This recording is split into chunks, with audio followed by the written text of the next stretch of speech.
जम्मू कश्मीर की बर्फीली चोटियों और हरी भरी वादियों में जहां हर सांस में आजादी की खुशबू बसती है, इसी आजादी की खुशबू को बरकरार रखने के लिए सरकार ने जम्मू कश्मीर में सीमा के पास रहने वालों के लिए बंकर बनाने की घोषणा की। तब आम जनता के लिए 14,000 बंकर बनाने की तैयारी की थी। छुटपुट तौर पर भी भारत ने कश्मीर की सीमा वाले इलाकों में बंकर बनाए हैं, जिससे किसी भी तरह के हमलों के वक्त आम धरती के आलिंगन में अपने अभेद्य किले, जो नन्हे बच्चों की हंसी, बुजुर्गों की कहानियों और सैनिकों के जज्बों को हर आंधी तूफान से बचाए। कश्मीर के सीमावर्ती रास्तों पर भी ये पत्थरों के साए चुपके से खड़े हो गए हैं, जैसे कोई शांत प्रहरी जो खतरे की आहट पर ढाल बन जाए और जवाबी हौसले को पंख दे। ये बंकर सिर्फ ईंट और गारे की रचना नहीं, बल्कि हिम्मत, हिफाजत और उम्मीद का एक चमकता आलम है, जो सीमा पर बसी हर धड़कन को कहता है, डर नहीं, हम तैयार हैं। अब सवाल यह है कि ये बंकर होते क्या हैं और क्यों इन्हें रक्षा कवच कहा जाता है। सेना के लिए छिपने और अलग अलग तरह के हमलों से बचाव के लिए तैयार किए गए ढांचों को बंकर कहते हैं। आमतौर पर बंकर सीमाओं और सामरिक दृष्टि से महत्वपूर्ण जगहों पर बनाए जाते हैं। कई बार किन्हीं महत्वपूर्ण नेताओं या फिर राष्ट्र प्रमुखों के आवास पर भी बंकर जैसी व्यवस्था की जाती है। ये बंकर दुश्मनों के किसी भी तरह के हमले से किसी देश के लोगों और सैनिकों की हिफाजत और मोर्चाबंदी के लिए काम करते हैं। दरअसल पाकिस्तान की ओर से बार बार होने वाली गोलीबारी से अपने लोगों को बचाने के लिए कुछ साल पहले जम्मू कश्मीर में सरकार ने सीमा के पास रहने वालों के लिए बंकर बनाने की घोषणा की। तब आम जनता के लिए 14,000 बंकर बनाने की तैयारी की गई थी।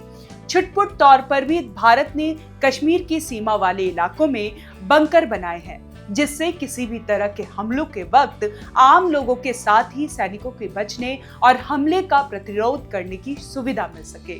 प्राकृतिक आपदाओं से बचने में भी कारगर सेनाओं के साथ ही अपने लोगों की सुरक्षा के लिए बंकर केवल भारत नहीं, पूरी दुनिया के देशों की फौजें बनाती हैं। एक तरह से माने तो ये बंकर सीमा पर तैनात और लड़ने वाले सिपाहियों के लिए अस्थायी घर की तरह होते हैं। हकीकत यह है कि हर देश में बंकर बनाए जाते हैं, जो हमलों की स्थिति में काम आते हैं। बंकर केवल युद्ध के वक्त ही काम नहीं आते, बल्कि प्राकृतिक आपदाओं से बचने में भी कारगर होते हैं। रसायनों के साथ ही रेडिएशन जैसे खतरों से निपटने में भी इनकी अहम भूमिका होती है। ऐसे में सवाल उठता है कि बंकर बनाए कैसे जाते हैं। वास्तव में बंकर जमीन के नीचे बनाए एक घर ही होते हैं। इसकी दीवारें कई फुट मोटी कंक्रीट या फिर कई इंच मोटी लोहे की परत से बनाई जाती है। बंकर कई तरह के होते हैं। बड़े नेताओं और किसी राष्ट्र प्रमुख के लिए बनाए जाने वाले बंकर भी सभी इसी तरह की सुविधा होती है। इनमें रहने के लिए पर्याप्त स्थान होता है। हालांकि एक दो लोगों के रहने लायक बनाए जाने वाले बंकरों को क्यूजेट के नाम से जाना जाता है। भारत में कैसे होता है बंकर का निर्माण? बंकर बनाने के लिए सामान्य तौर पर प्रीकास्ट कंस्ट्रक्शन मेथोडोलॉजी का प्रयोग किया जाता है। प्रीकास्ट तकनीक में जमीन के ऊपर लोहे के सांचों में कंक्रीट भरी जाती है। इसी तरह से कारखानों में बंकर की दीवारें और छत की जाती है, फिर उसे जमीन के नीचे बनाए गए ढांचों में फिट कर दिया जाता है। बंकर बनाते समय मजबूती और सुरक्षा का विशेष ध्यान रखा जाता है। इसीलिए जरूरी होता है कि जमीन के नीचे बनाए गए ढांचे में फिट की गई दीवारें और छत ऊपरी दबाव को झेल पाने में कारगर साबित हो सके। वास्तव में प्री कास्ट कंस्ट्रक्शन मेथोडोलॉजी के कई फायदे हैं। एक तो यह कि इस तकनीक से बनाए गए बंकर तेजी से बन जाते हैं। इस तरीके से किसी एक बंकर को बनाने में केवल 2-3 दिन लगते हैं। घर जैसी सुविधाएं बनाने की कोशिश जमीन के नीचे बंकर में घर जैसी ही सुविधा मुहैया कराने की कोशिश की जाती है, जिससे इसमें रह जा सके। सबसे अहम यह होता है कि जमीन के नीचे बंकर का हवादार होना जरूरी होता है। साथ ही इसमें रोशनी और हवा के लिए बिजली, पानी और भोजन की भी सुविधा होती है। सेना के लोग रहने के समय के मुताबिक भोजन लेकर बंकर में जाते हैं। हवा के लिए अधिकतर बंकरों में ब्लास्ट बल्ब लगाए जाते हैं। ये बल्ब रोशनदान की तरह काम करते हैं। आसपास कहीं धमाका होने पर ये ब्लास्ट बल्ब अपने आप बंद हो जाते हैं।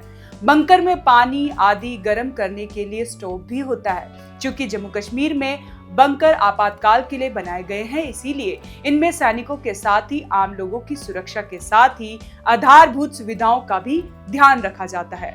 बंकर आमतौर पर सीमा पर 1 से 3 किलोमीटर की दूरी पर बने होते हैं। आपातकाल में अनिश्चित काल तक इनमें रहना पड़ सकता है, इसीलिए इनको लंबे समय तक सुरक्षित रखने के लिए बनाया जाता है। पहले और दूसरे विश्व युद्ध के दौरान यूरोप के देशों में बड़ी संख्या में बंकर बनाए गए थे।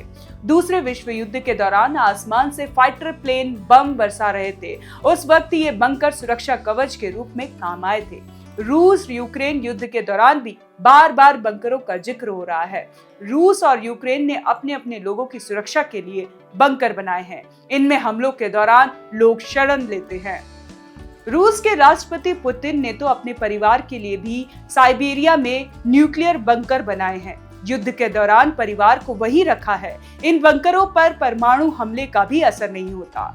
अल्बानिया में बंकरों की सबसे ज्यादा संख्या पूरी दुनिया में एक ऐसा ही देश है जहां बंकरों की भरमार है।